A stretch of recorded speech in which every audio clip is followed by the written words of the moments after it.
Savais-tu que le don charitable pouvait avoir des effets positifs sur ta santé?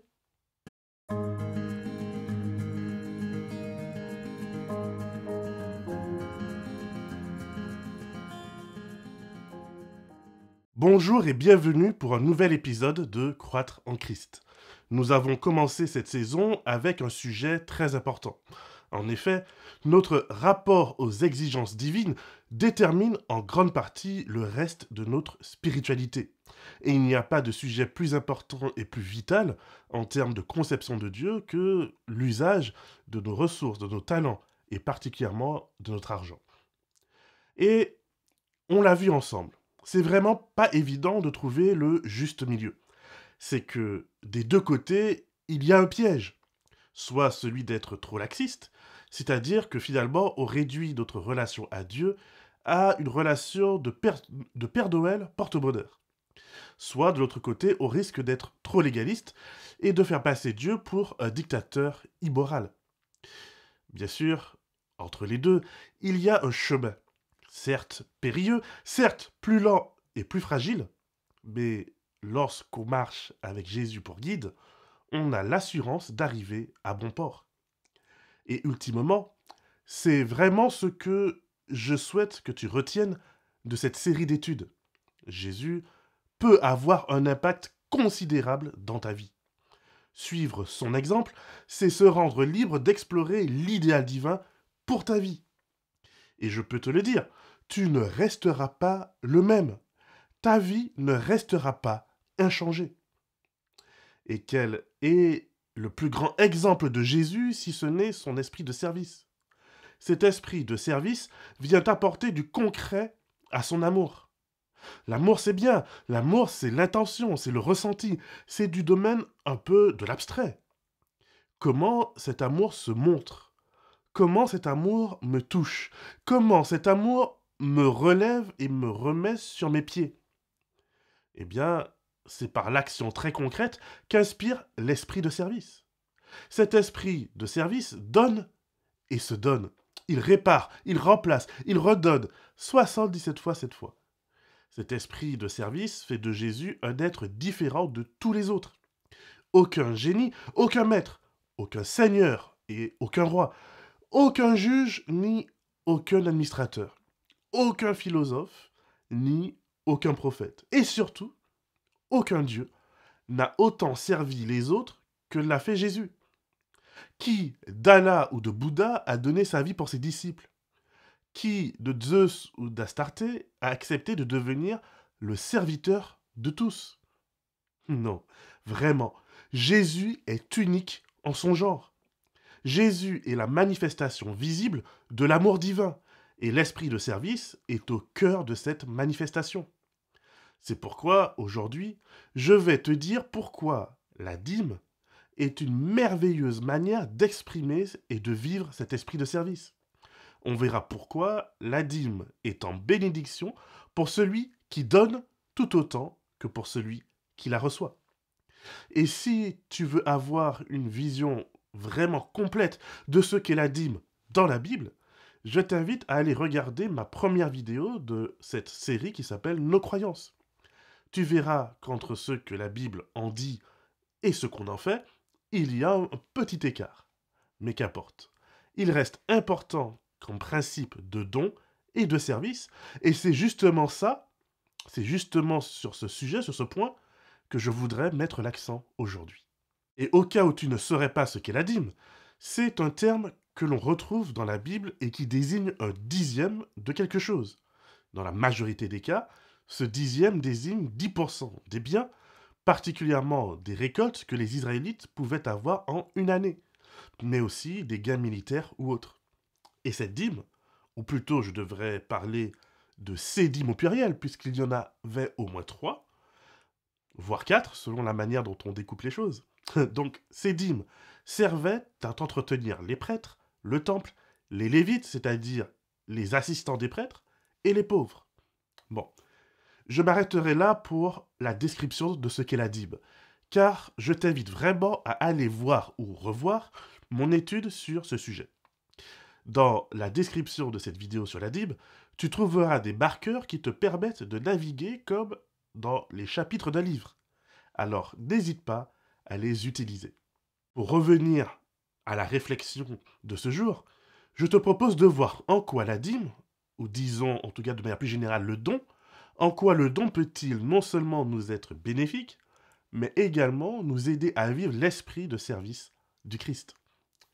Commençons avec soi-même. Après tout, on est bien un peu égoïste quelque part. On aime bien savoir qu'il y a quelques bénédictions au bout de course, n'est-ce pas? C'est la raison pour laquelle d'ailleurs beaucoup donnent leur dîme, afin que le Seigneur ouvre les écluses des cieux. Alors, sache que plusieurs ONG ont cherché à savoir si le don charitable pouvait avoir des bénéfices pour les donneurs.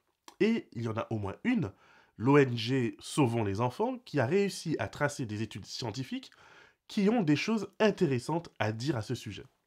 Selon ces études, donner de son temps, de son argent, de ses ressources dans le but de faire du bien et de soutenir une cause est source de plusieurs bénéfices. Premièrement, les études montrent que les personnes qui sont généreuses avec leurs sous sont en moyenne moins anxieuses, moins stressées et moins susceptibles à la dépression. Pour moi, cela se comprend facilement. Lorsque tu ne permets pas à l'argent de te posséder, lorsque l'argent n'est plus le centre de ton attention, et que tu es en mesure d'ouvrir ta main pour aider une cause noble, eh bien, cela t'aide à relativiser beaucoup de choses dans ta vie. Et oui, peut-être que tu devras réduire sur tes séances de ciné, de Starbucks, ou retarder l'achat de ton 20e sac Chanel. Mais, et c'est prouvé, le plaisir procuré par le don est plus durable, plus sain que le plaisir procuré par les soldes.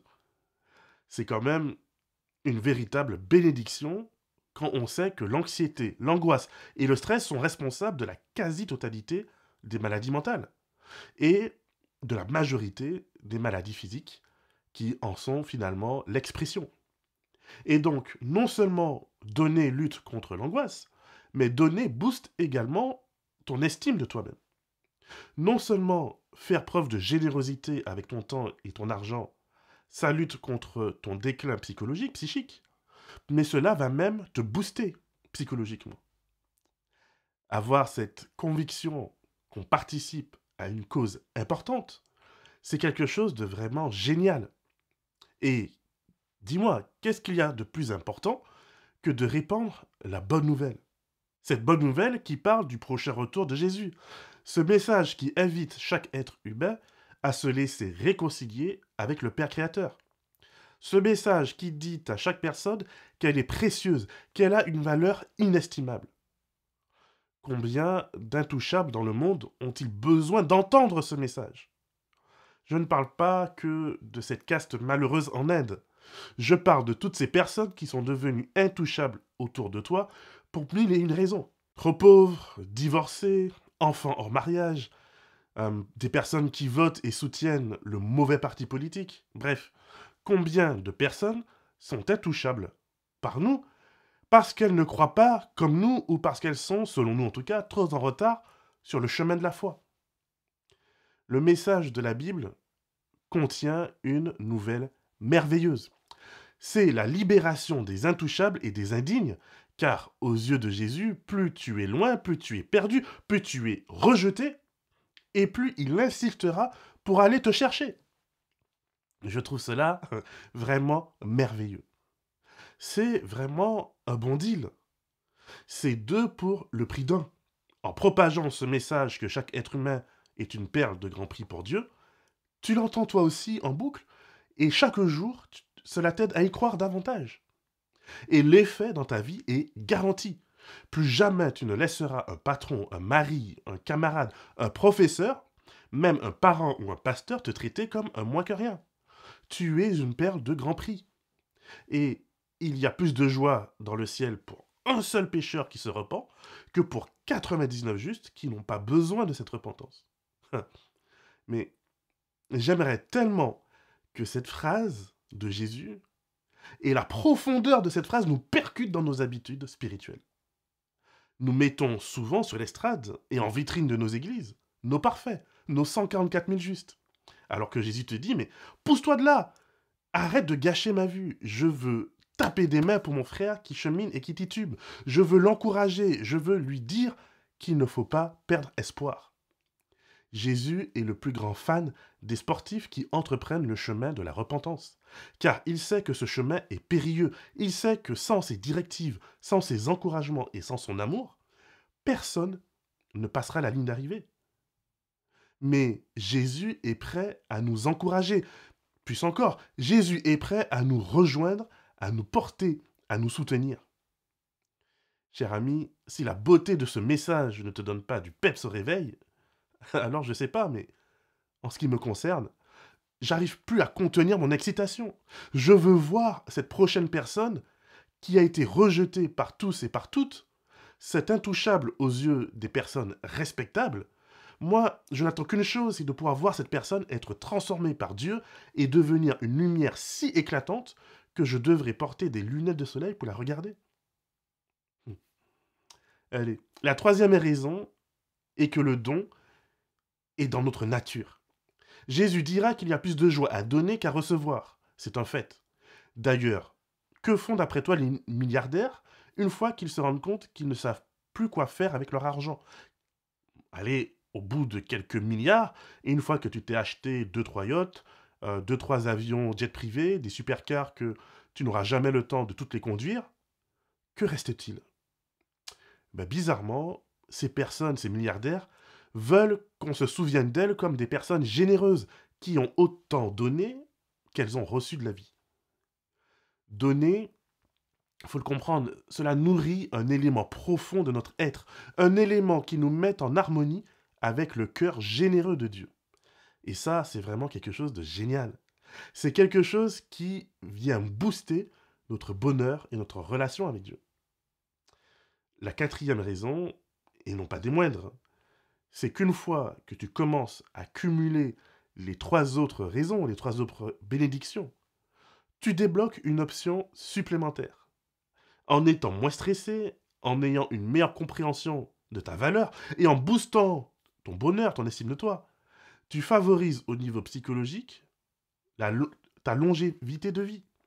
Et particulièrement une longévité de vie heureuse. Cinquièmement, tu améliores le monde qui t'entoure. En commençant par ta communauté proche, bien sûr. Combien d'actions de l'Église adventiste contre la drogue, la violence, les abus en tout genre, combien de ces actions n'ont-elles pas changé durablement des vies autour de toi? Peut-être même la tienne. Autant celle des victimes que de celle des bourreaux, l'action de l'Église dans les prisons au niveau de la prévention et autres contribue à créer un meilleur environnement dans lequel tu pourras vivre. Et ça, c'est top pour tout le monde. C'est gagnant-gagnant. Ensuite, la 6e bénédiction du don, c'est de faire une différence. Pas seulement au niveau local ou national. Lorsque, par exemple, des chrétiens donnent, même dans les situations difficiles, même durant des effondrements économiques, ils démontrent leur foi dans le Dieu qui peut nous donner bien au-delà de ce que nous pensons être possible. Nous démontrons que nous plaçons l'humain au-dessus de l'argent. Et ça fait une différence énorme dont on ne mesurera vraiment l'impact qu'au retour de Jésus. Rejeter Mammon et choisir Jésus publiquement est un témoignage important. C'est aussi une expérience spirituelle transformatrice pour toi. Et je peux te dire, sur la base de mon expérience personnelle, que c'est vrai. Quand des amis te voient, que ce soit à l'université ou dans d'autres contextes, quand ces amis me voyaient utiliser mes maigres ressources pour Dieu, quand encore aujourd'hui des personnes me voient investir de mes propres deniers pour la mission, pour soutenir la cause et l'action de l'Église, je vois les roues qui tournent dans les têtes et dans les cœurs. Et cela crée une émulation. Nous avons trop longtemps utilisé des excuses pour que notre foi ne soit rien d'autre qu'un bel ornement. Joli, mais qui prend de la poussière. Si l'argent fait tourner le monde, ne pas se laisser diriger par lui est un acte de militantisme. C'est un acte de rébellion contre l'ordre financier avare établi. Et prendre une telle position de valeur nous rend forts moralement. nous serons bien moins enclins à faire des compromis, à nous laisser faire chanter. Nous ne sacrifierons pas la dignité humaine, la nôtre ou celle des autres, contre un simple prêt immobilier. Et une personne qui ne peut pas être achetée, c'est une personne dangereuse pour les forces du mal. Bon, la septième et dernière raison que je partagerai avec toi aujourd'hui, c'est que tes dons sont déductibles d'impôts. Eh oui. Je sais que c'est pas aussi noble que la raison 6, la précédente. C'est quand même un peu moins glamour. Mais pourtant, tu peux choisir de prendre soin de ton église de maison, ta famille, avec cet argent. Ce qui est une bénédiction non négligeable. Mais tu peux aussi choisir de donner cet argent à l'église locale sous forme d'offrande, ce qui va maximiser le bien que tu feras, et ça encore une fois, c'est quand même quelque chose de génial. Voilà donc 7 raisons pour lesquelles je t'invite à donner. Tu vois, même dans les cours que j'ai pu suivre sur comment créer un budget, eh bien, on encourage les personnes à penser aux dons charitables, aux dons militants. C'est vraiment quelque chose qui aide dans l'équilibre de vie et qui apporte plusieurs bénédictions. Et même les personnes hors de l'Église le reconnaissent. Alors franchement, soyons francs, on n'a jamais assez de bénédictions, n'est-ce pas? Pourquoi passer à côté de quelque chose d'aussi important et d'aussi porteur de vie? Voilà, mais à présent, je vais te proposer quelques raisons pour lesquelles donner, c'est aussi aller au-delà de soi-même. C'est aussi être au service des autres. Soutenir l'action de l'Église, c'est un acte militant qui fait une différence. Particulièrement ici en Europe, dans des pays où la religion et la spiritualité chrétienne ont été évincées de la société, il existe un désert moral et spirituel très grand. On parle souvent de famine. Et bien sûr qu'elles existent et qu'elles sont terribles. Mais il existe également une famine spirituelle immense. Et ne trouvant pas d'ouvriers spirituels qualifiés sur leur chemin, nombreux sont ceux qui se tournent vers l'ésotérisme en quête de réponses. La bonne aventure à travers les cartes, les eaux, les astres et autres, je ne sais pas si tu as remarqué, mais c'est devenu encore plus populaire que jamais. Bien sûr que les fonds d'aide solidaire des églises sont hyper importants. Bien sûr qu'Adra est hyper important. Mais nourrir spirituellement une nation en perte de repères, c'est tout aussi vital. Plusieurs histoires récentes en Allemagne, en Russie, au Cambodge, en Chine, en Corée du Nord, et la liste malheureusement est trop longue, plusieurs histoires récentes montrent les graves dangers d'une société qui ne respecte plus du tout Dieu. C'est la raison pour laquelle je crois qu'il est plus que jamais important de pouvoir former des hommes et des femmes au ministère. C'est la raison pour laquelle je crois qu'il est plus que jamais important de donner un horizon, un débouché à ces jeunes qui quittent tout pour aller se former et à qui malheureusement on dit ensuite qu'il n'y a pas assez de ressources financières pour les embaucher. Alors même que franchement, nous sommes en manque chronique de pasteurs sur nos territoires. Et ça, pour moi, c'est vraiment un drame. Pourtant, nous pouvons faire quelque chose, nous pouvons aider à y remédier. Deuxièmement, en donnant, tu montres un exemple. Dans une société où les plus fortunés crient souvent le plus fort pour des augmentations, donner, c'est aller dans le sens contraire de la masse. C'est montrer publiquement qu'on veut vivre dans une société où la valeur d'une personne ne dépend pas de son compte en banque. Et ça, c'est important. Troisièmement, donner sa dîme ou de son temps au Seigneur, cela travaille un sens d'appartenance. Dans nos églises, seule une moyenne de 45% des membres investissent dans la dîme. C'est donc un effort important. Un effort qui est commun, un sacrifice qui soude une communauté comme jamais. Je sais que je suis plutôt limite quand je donne, mais je donne quand même. Et je te vois être limite toi aussi quand tu donnes, mais je te vois donner quand même. Je prie pour toi et tu pries pour moi et nous pourrons ensemble nous réjouir de l'action miraculeuse de Dieu dans nos vies. C'est vraiment quelque chose de puissant que de vivre cela en communauté, ensemble. Je t'invite à l'expérimenter au moins une fois dans ta vie et tu verras à quel point cela aura un impact hyper important auprès de ceux qui t'entourent. Quatrièmement, le développement de l'Église et de son message de réforme, de tempérance et de confiance en Dieu fait vraiment une grosse différence dans le monde. Des endroits autrefois plongés dans la misère sont aujourd'hui transformés par les principes bibliques de l'Église adventiste. Cinquième raison, les baptêmes. Chaque engagement est une personne en moins que le diable pourra ajouter à son armée. L'Église, à travers ses pasteurs et ses institutions, fait de son mieux pour répandre la bonne nouvelle de l'Évangile. Que ce soit, bien sûr, par les moyens traditionnels, mais aussi par les moyens plus modernes qui demandent des formations.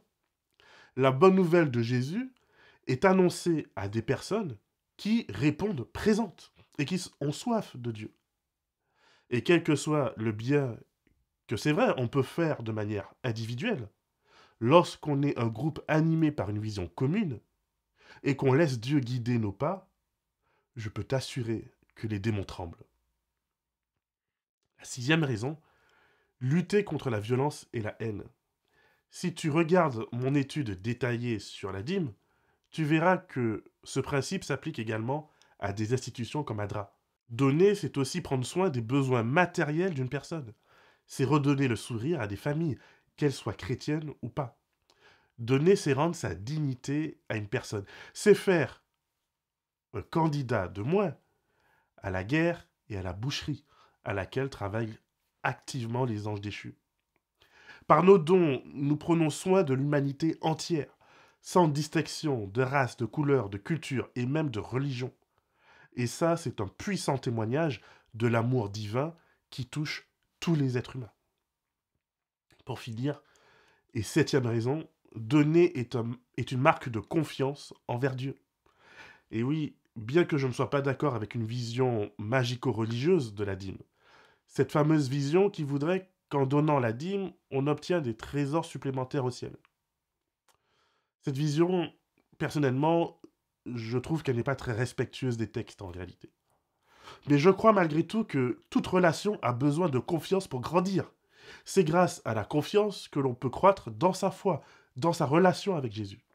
Et s'il y a bien un domaine qui demande beaucoup de confiance, c'est bien dans le domaine financier. Bien sûr, il y a des garde-fous. Et l'Ancien comme le Nouveau Testament sont clairs et limpides sur le fait qu'aucune personne en situation de galère ne devrait être contrainte à se mettre davantage en galère pour donner une quelconque dîme. Encore une fois, va voir mon étude que j'ai fait là-dessus, la dîme dans la Bible. C'est vraiment important parce que faire des promesses non bibliques, pour moi, c'est un peu travailler pour le côté obscur de la force, si tu vois ce que je veux dire. Mais quand tu as une telle foi en Dieu, que, comme cette veuve, tu es capable de nourrir le prophète avant de nourrir ton propre enfant, eh bien, tu vois, ta foi est tellement grande que Jésus utilisera l'exemple de cette femme non juive, de cette femme païenne, pour inviter le gratin spirituel de son temps à la repentance, au vrai sens de la foi. Et c'est là que se trouve pour moi une riche bénédiction, un exemple de spiritualité très fort. Quand ta foi en Dieu est si grande que ta vie devient une projection de cinéma en direct qui prouve l'existence de Dieu, alors tu as tout gagné. Tu n'es plus limité par le monde matériel, mais tu vis en interconnexion avec le monde spirituel de Dieu. Une telle confiance, une telle proximité avec Dieu, c'est personnellement ce que je recherche pour ma vie. C'est la raison pour laquelle, chaque fois qu'on m'a dit qu'un projet n'était pas possible, faute d'argent, j'ai toujours répondu, mais mon père s'en chargera. Il cherche simplement des ouvriers fidèles qui sont prêts à faire le premier pas. Il y a une petite histoire que je trouve inspirante. C'est l'histoire d'une femme très pieuse, mais très pauvre. Tout le monde dans le quartier connaissait sa situation, et parfois les gens l'aidaient un peu, mais la plupart du temps, les gens préféraient l'ignorer. Alors, cette pauvre veuve, elle passe son temps en prière. Elle prie et elle loue son Dieu, y compris dans la pauvreté. Et ça énerve énormément l'un de ses voisins qui est athée. Il n'en peut plus de la voir dans cette pauvreté, tout en disant aux gens des phrases telles que Dieu te bénisse, selon sa volonté, ou encore à la grâce de Dieu. Alors un jour, alors que cette pauvre veuve est particulièrement dans le besoin, il décide d'aller faire les courses les plus chères de son histoire. Il achète à manger, il achète à boire, il achète des vêtements, il achète même des meubles. Et durant la nuit, il va discrètement déposer le tout devant la porte de la maison de cette veuve. Alors évidemment, à son réveil, mais quelle surprise! Il y a tant de courses qu'elle n'arrive même pas à tout faire entrer dans sa maison.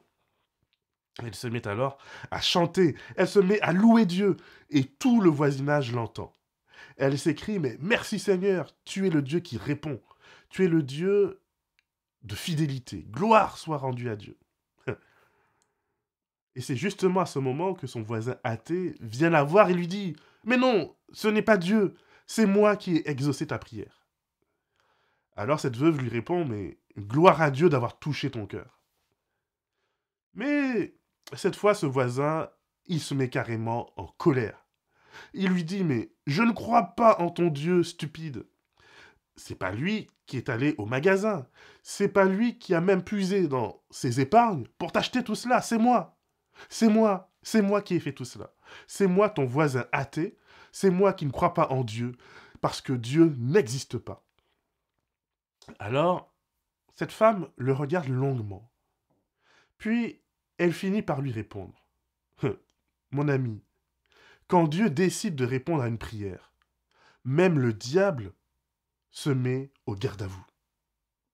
Dieu a su utiliser ton rejet, ta détestation pour lui, pour me servir de bénédiction. Va donc en paix, mon fils. Alors bien sûr, le voisin, lui, n'en croit pas ses oreilles. Il la regarde l'air hébété et il s'en va penaud. Il ne sait plus quoi dire. Je ne sais pas si cette histoire est vraie, mais ce que je sais, c'est que l'histoire avec un grand H est remplie de témoignages d'hommes et de femmes qui ont fait confiance à Dieu. Et tous ces témoignages existent encore aujourd'hui pour te dire que oui, Dieu est digne de confiance. Quand tu reconnais réellement le Seigneur, tu ne crains rien. Tu ne te laisses ni manipuler par des discours trompeurs, même quand ils semblent être spirituels, ni par des discours matérialistes égoïstes qui viennent du monde sous la domination du diable. Et puisque le diable a choisi d'utiliser l'argent comme moyen de pression et d'adoration, en démontrant une éthique chrétienne de gestion de son argent, en investissant dans le royaume des cieux et en permettant sa propagation sur la terre, je me mets en situation de découvrir une différence salvatrice. Alors non, mon ami, la dîme n'est pas une obligation pour ton salut, mais elle va t'apporter de riches bénédictions, et pas seulement dans le don de la dîme d'ailleurs, dans tout usage de ton temps, de ton argent, de tes ressources, pour l'avancement du royaume des cieux, cela te sera à toi aussi bénéfique. Que le Seigneur te garde et te bénisse, et qu'il fasse de toi une source de bénédiction pour l'éternité.